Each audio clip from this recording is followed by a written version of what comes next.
আসসালামু আলাইকুম। স্লিভার হেসেল ঘরে আপনাদের স্বাগতম। চলে আসলাম নতুন একটি রেসিপি নিয়ে। রেসিপিটা খুবই সহজ কিন্তু খেতে অনেক বেশি মজা। প্রথমে একটি ফ্রাই প্যান একটু গরম করে নিব। এরপর পরিমাণ মতো সয়াবিন তেল দিয়ে দিব। তেলের মধ্যে আমি গোটা জিরা, একটা শুকনো মরিচ দিয়ে একটু ভালোভাবে নাড়াচাড়া করে নিচ্ছি। এরপর কেটে রাখা পেঁয়াজ কুচি, রসুন কুচি আর কাঁচামরিচ কুচি দিয়ে এটাকে ভালোভাবে একটু তেলের মধ্যে নাড়াচাড়া করে নিব। আমি একটু পেঁয়াজটাকে নরম করার জন্য সামান্য পরিমাণ লবণ ইউজ করেছি। এরপর ভালোভাবে পেঁয়াজটাকে নাড়াচাড়া করে নিচ্ছি। যখন বাদামি কালার হয়ে যাবে তার মধ্যে কুচি করা লাউগুলা দিয়ে দিব। লাউটা আমি আমার সাধ্য মতোই কাটার চেষ্টা করেছি। অনেক আপুরা আছে যারা আরো সুন্দরভাবে চিকনভাবে কাটতে পারে, সেটা আরো বেশি মজা হবে খেতে। এরপর লাউটা আমি ভালোভাবে পেঁয়াজের মধ্যে দিয়ে নাড়াচাড়া করে নিচ্ছি, যেন কোনোভাবে পেঁয়াজটা পুড়ে না যায়। লাউটা যখন ভালোভাবে মাখানো হয়ে যাবে এরপর পরিমাণ মতো আমি লবণ অ্যাড করেছি। লবণটা আপনাদের কোয়ান্টিটির উপরে নির্ভর করবে। এরপর যখন লবণ দেওয়া হয়ে যাবে তখন আমি আবারও ভালোভাবে একটু নাড়াচাড়া করে নিচ্ছি। লাউয়ে কিন্তু এক্সট্রা কোনো পানি ব্যবহার করতে হবে না।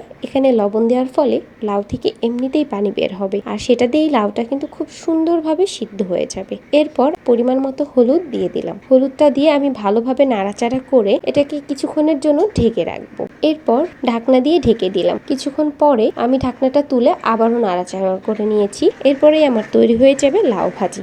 এই রেসিপিটা দেখে কার কার ভালো লেগেছে এখনই কমেন্ট করে ফেলুন।